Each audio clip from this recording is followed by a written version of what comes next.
आज हम मेंडल के नियम के अपवाद पढ़ेंगे। मेंडल के नियम के अपवाद पढ़ने से पहले हमें जीन व एलील के बारे में जानना होगा। मैंने बताया है कि जो एक संतान में नया लक्षण उत्पन्न होता है वो मदर व फादर में उपस्थित दो जीन की अंतःक्रिया द्वारा उत्पन्न होता है। जैसे मदर में हाइट के लिए एक जीन होगा, फादर में एक जीन होगा। इन दोनों जीनों की अंतःक्रिया से नया लक्षण उत्पन्न होगा। लेकिन मदर में एक जीन के दो फॉर्म होते हैं या दो रूप होते हैं जिन्हें एलील कहते हैं। जैसे यहाँ मैंने मदर में एक जीन दिखाया है जिसके दो एलील हैं, कैपिटल टी और कैपिटल टी। ये दोनों एलील है जो एक जीन के दो अलग अलग रूप है। इसी प्रकार फादर में हाइट के लिए एक जीन होगा जिसके दो रूप होंगे या दो एलील होंगे जिसे कैपिटल टी व स्मॉल टी कहते हैं। तो एक जीन की जो दो अलग अलग फॉर्म होती है उन्हें एलील कहते हैं। नया लक्षण उत्पन्न होता है, एक लक्षण के लिए एक जीन होता है। इस जीन के दो डिफरेंट फॉर्म होती है जिन्हें एलील कहते हैं। नया लक्षण होगा वो माता व पिता में उपस्थित दो जीन की अंतःक्रिया द्वारा उत्पन्न होगा। याद रखिएगा कि किसी भी पर्सन में एक जीन के दो अलग अलग फॉर्म होते हैं, इन फॉर्म को एलील कहते हैं। अब हम मेंडल के नियम का प्रभाविता का नियम देखते हैं शॉर्ट में। मेंडल के अनुसार जब हम मटर के लंबे पौधे व बोने पौधे के बीच संकरण करवाएंगे या क्रॉस करवाएंगे तो जो F1 पीढ़ी होगी उसमें हमेशा लंबा पौधा दिखाई देगा, या F1 पीढ़ी का जो पौधा होगा वो हाइट में लंबा होगा। ये लंबे पौधे के जीन है, ये एक जीन है जिसके दो एलील है, कैपिटल टी व कैपिटल टी। ये भी एक जीन है जिसके दो एलील है, स्मॉल टी। लेकिन जो F1 पीढ़ी में जो दिखाई देगा वो पौधा लंबा होगा क्योंकि ये जो लंबा जीन है वो यहाँ प्रभावी है। तो मेंडल का नियम ये बोलता है कि जब आप लंबे व बोने पौधे के बीच क्रॉस करवाओगे तो F1 पीढ़ी में हमेशा लंबा लक्षण ही दिखाई देगा या लंबा लक्षण प्रभावी हो जाएगा। इसे ही प्रभाविता का नियम कहते हैं। अब हम मेंडल के जो अपवाद है जो इस रूल को फॉलो नहीं करते हैं वो पढ़ेंगे। तो सबसे पहले है अपूर्ण प्रभाविता या इनकम्प्लीट डोमिनेंस। अपूर्ण प्रभाविता का अध्ययन किया गया था मिराबिलिस जलापा नामक पौधे में जिसे 4 ऑफ क्लॉक प्लांट भी कहते हैं। इसके अलावा स्नैपड्रैगन पादप में भी इसका अध्ययन किया गया है जिसे डॉग फ्लावर भी कहते हैं। तो अपूर्ण प्रभाविता में क्या देखा गया कि जब मिराबिलिस जलापा के लाल फूलों वाले पौधों का संकरण सफेद फूलों वाले पौधे से करवाया गया तो F1 पीढ़ी में मेंडल के नियम के अनुसार लाल फूल वाले पौधे उत्पन्न होने चाहिए क्योंकि यहाँ ये लाल फूल वाले जो पौधे का जीन है वो प्रभावी है। लेकिन इसमें क्या होता है, लाल फूल उत्पन्न न होकर F1 पीढ़ी में ऐसे पौधे उत्पन्न होते हैं जिनके जो फूल होते हैं वो गुलाबी होते हैं। इसीलिए ये मेंडल के नियम का अनुसरण नहीं करता क्योंकि मेंडल का अनुसार या मेंडल क्या कहते हैं कि F1 पीढ़ी में लाल फूलों वाले पौधे उत्पन्न होने चाहिए थे क्योंकि यहाँ लाल फूल वाला जो जीन है वो प्रभावी है। लेकिन इस स्थिति में F1 पीढ़ी में लाल फूल वाले पौधे उत्पन्न न होकर गुलाबी फूल वाले पौधे उत्पन्न हो रहे हैं। इसीलिए जो प्रभावी जीन है वो अपूर्ण रूप से प्रभावी है। इसे ही अपूर्ण प्रभाविता कहते हैं। यहाँ लाल फूल है तो कैपिटल आर है। इसका जब संकरण करवाया गया सफेद फूल वाले पौधों से तो F1 पीढ़ी में गुलाबी फूल वाले पौधे उत्पन्न होते हैं। तो ये हमारी F1 पीढ़ी है जो क्या है, कैपिटल आर स्मॉल आर। इसके दो युग्मक बनेंगे, कैपिटल आर और स्मॉल आर। इसका जब अपन F2 पीढ़ी प्राप्त करेंगे तो यहाँ मैंने चेकर बोर्ड दिखाया है, ये कैपिटल आर स्मॉल आर है, यहाँ भी कैपिटल आर स्मॉल आर। तो इस आर का इससे होगा तो आर आएगा, इसका इससे करवाएंगे तो ये आएगा, फिर इसका इससे करवाएंगे तो ये आएगा और इसका इससे करवाएंगे तो ये आर या स्मॉल आर आएगा। यहाँ हम देखते हैं कि जो लाल फूल वाले पौधे हैं वो एक दिखाई देगा और जो ये कैपिटल आर स्मॉल आर है ये पिंक फ्लावर के लिए उत्तरदायी है, ये दो पौधे दिखाई देंगे और सफेद वाला एक दिखाई देगा। इसलिए जीन प्रारूप क्या होगा, 1:2:1।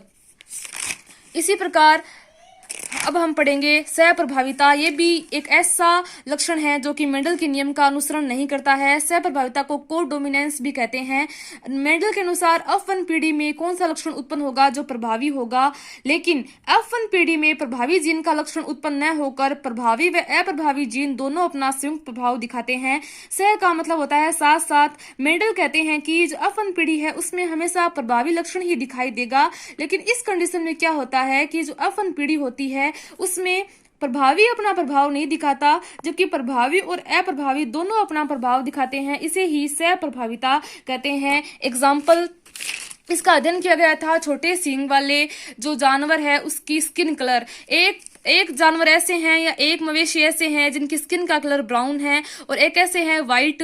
तो इनमें F1 पीढ़ी में मेंडल के अनुसार ब्राउन स्किन वाले जानवर उत्पन्न होने चाहिए, लेकिन F1 पीढ़ी में देखा गया कि ऐसे जानवर उत्पन्न हुए जो मतलब जिनके स्किन के ऊपर धब्बे धब्बे थे, जो कहीं ब्राउन थे और कहीं वाइट थे।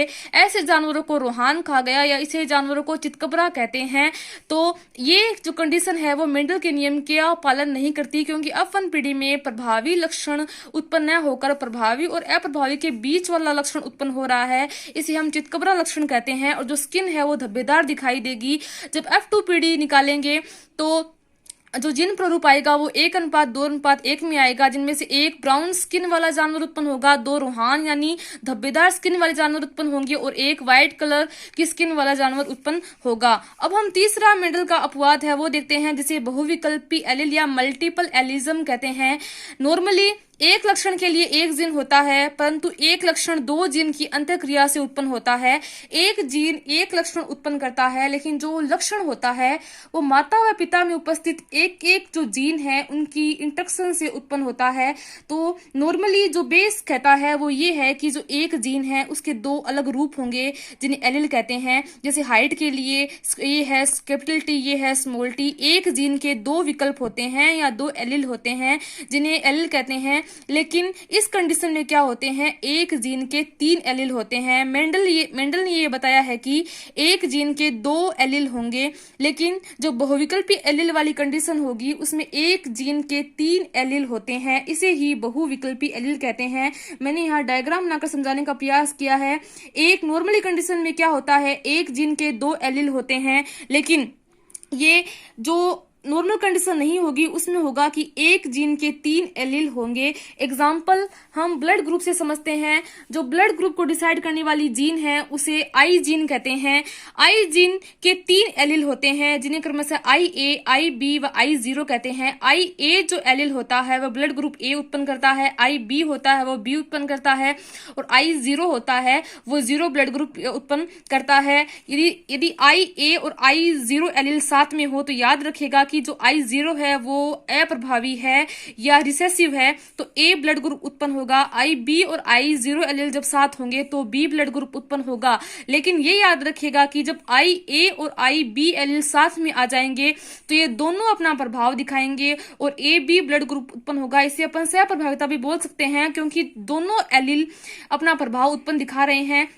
यदि I0 और I0 2 एलीलों के बीच क्रॉस हो रहा है तो ब्लड ग्रुप 0 उत्पन्न होगा। अब हम देखते हैं मेंडल का जो चौथा अपवाद है उसे बहुजीन वंशागति कहते हैं। मैंने बताया है कि एक लक्षण 2 जीन से निर्धारित होता है। ये दोनों जीन माता और पिता में अलग अलग होते हैं और इन जीन की इंटरेक्शन से नया लक्षण उत्पन्न होता है। लेकिन इस कंडीशन में एक लक्षण 2 से अधिक जीन की अंतःक्रिया से उत्पन्न होता है, यानी एक लक्षण को उत्पन्न करने में 2 जीन भाग न लेकर 2 से अधिक जीन भाग लेते हैं। इसका एग्जाम्पल अपन मनुष्य में स्किन कलर से ले सकते हैं। जो मनुष्य की जो स्किन की कलर होती है वो सब में अलग अलग होती है। जो स्किन कलर का निर्धारण होता है वो 2 जीन न करके बहुत सारे जीन करते हैं, जो मेंडल के नियम के विरुद्ध है, क्योंकि मेंडल का नियम ये कहता है कि एक लक्षण के लिए 2 जीन जिम्मेदार होते हैं, लेकिन यहाँ एक लक्षण के लिए 2 से अधिक जीन जिम्मेदार होंगे। धन्यवाद।